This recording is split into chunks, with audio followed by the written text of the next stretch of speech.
Welcome back to the channel. Today, we're down at the farm getting things ready for winter. They're predicting cold temps and snow for the weekend. In today's video, we're going to get everything put away as well as check some antifreeze and try and diagnose an electrical problem.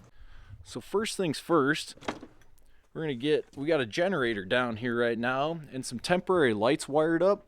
So we're going to plug this baby in and get a little light in here. And just like that, we have light. So this 60 right now, we're doing a water pump on this. We'll have a video coming out on that here pretty soon. But the main one, we want to double check our new 60, make sure the antifreeze is good to go on this. We also got a little electrical problem where our battery ain't wanting to charge. So we might touch that up, get that thing charging before winter.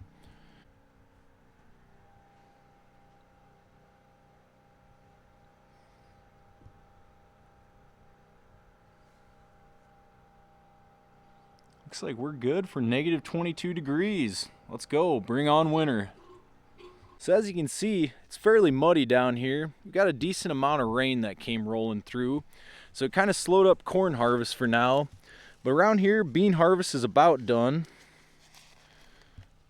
So when we first got this thing, we noticed the gauge wasn't charging, but I tested it down at the generator and that showed to be fine. So I'm thinking we have a wiring problem here behind our dash. So we're gonna go ahead and check this out. And it is a pretty tight fit. Our oil line coming up here to our oil pressure gauge is pretty tight, so I'm thinking we're gonna have to pop that off. Normally they give you a little travel, but I think the gauge wire or the gauge line on this one is incorrect. After a little more investigation, we found we weren't getting a charge coming up to our amp gauge, so we decided to go to the generator to look for problems.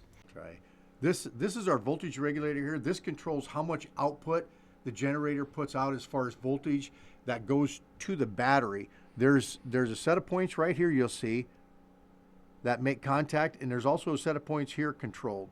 Now we're going to try filing those points once to see if we can get it to charge.